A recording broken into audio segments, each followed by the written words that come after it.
Ladies and gentlemen, it appears that WWE is planning a new tournament. No, we're not talking about the Mae Young Classic. We're not talking about, well, we're talking about something that's a new concept. We got to talk about that for sure. Also, a former AEW star speaking out against AEW. And we are going to talk about two new stars coming to NXT, all thanks to LFG. It's coming up right here on The Ango Show. All right, guys, and don't forget, if you want more videos like this, go ahead and click that subscribe button. Trust me, you don't want to miss a video, especially on the channel. I'm constantly talking about things happening in pro wrestling. And yes, you don't want to miss the important stuff. Let's kick things off with WWE LFG. I am so excited, yet also kind of confused with the way WWE did the show. So Tyra Mae Steele and Jasper Troy are headed to NXT. They were crowned the winners of WWE Legends and Future Greats Season 1. Both people incredibly talented, very, very talented individuals. Quite honestly, Jasper Troy and Tyra Mae Steele both did a phenomenal job throughout the season. It was very clear when you watch the show, you can kind of tell who is going to be a big part of WWE, right?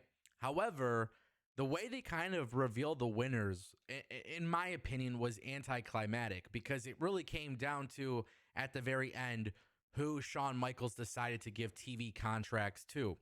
And of course, with Tyra Mae Steele and Jasper Troy winning, what does this say for all of the other people on WWE LFG who have built up quite a bit of stock with WWE that have either already performed on NXT television or will be in the future? For example, BJ Ray and Shiloh Hill have actually seen TV time on NXT, not in some sort of big capacity, but they have appeared on television. So it kind of makes me wonder just slightly, is this a little too choreographed of a show?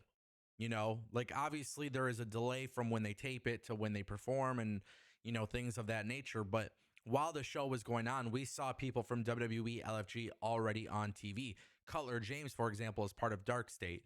So if they're all competing for a quote unquote TV contract, but some of these other people are appearing on TV, isn't that confusing? Am I the only one who's noticing this? Am I the only one? Am I crazy? Like, that's a legitimate question. But I bring it up because that was actually my only flaw with the show. I feel like the show was entertaining. I think it's really cool to get a sneak peek of some of these people. You know, there's people on WWE LFG who are now signing to WWE Evolve, which is great. I think it's cool that WWE has the show. I just think the way they choose the winners and stuff was slightly anticlimactic, and maybe a different format would be better.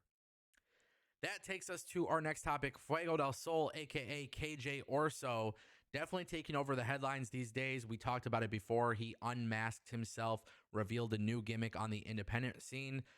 Maybe people forgot how popular Fuego del Sol actually was in AEW. He was extremely popular. And now he actually went to Busted Open Radio and he was talking about this publicly, about the lack of direction he had experienced under Tony Khan's leadership. And I know this is probably going to rub some people the wrong way because maybe some people don't want to actually admit this, but AEW, the way it started and the way it is now, it's a completely different product. And I'm not saying this as like, oh my God, I hate AEW. I'm just saying the company has completely transformed. Back when Fuego del Sol was at his most popular with AEW, there was a lot of cool things happening on social media. The wrestlers are vlogging. They're more connected than ever. Fuego del Sol obviously doing stuff with Cody Rhodes. It was a very big deal. He specifically says, I don't think Tony Khan ever had any true plans for me. I think the fanfare and the respect I earned from the locker room almost forced his hand to signing me. He also said that he felt like an afterthought. He was only used when other top stars like Sammy and Cody wanted to work with him. By the way, Cody no longer in the company. Sammy Guevara has basically been put to the side with no love, no, like they don't give him any attention really ever since Mercedes Moné came in.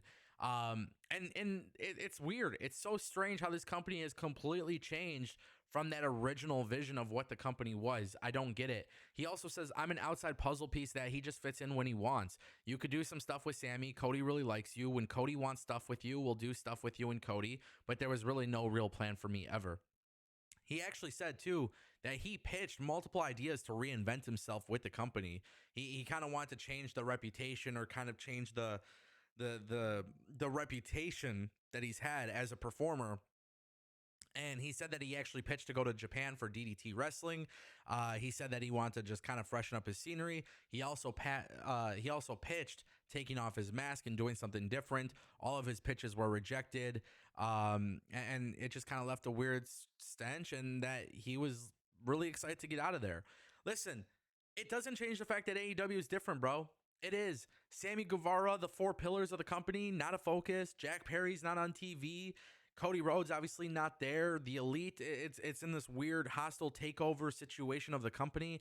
This company has completely changed their vision, completely changed what made them cool.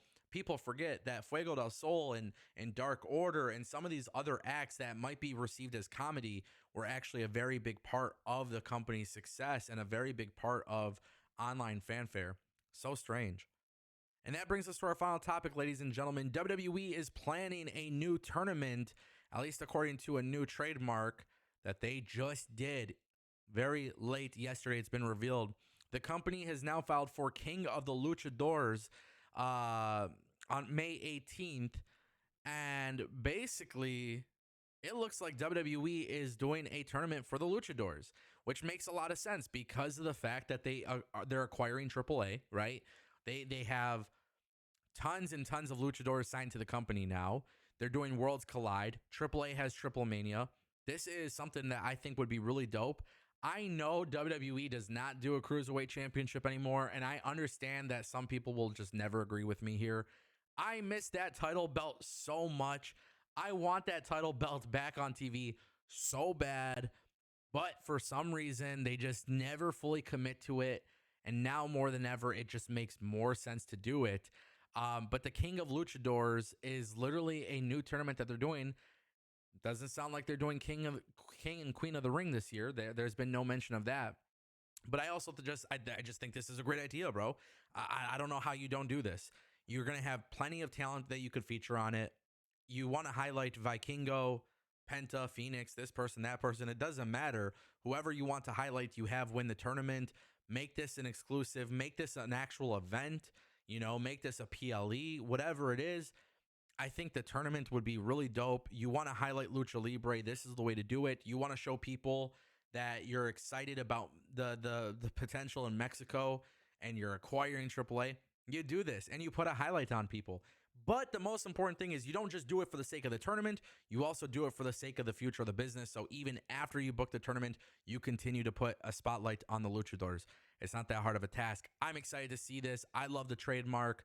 I cannot wait to see what comes to fruition. You guys let me know what you think down below. And as always, I'll see you guys next time. Peace.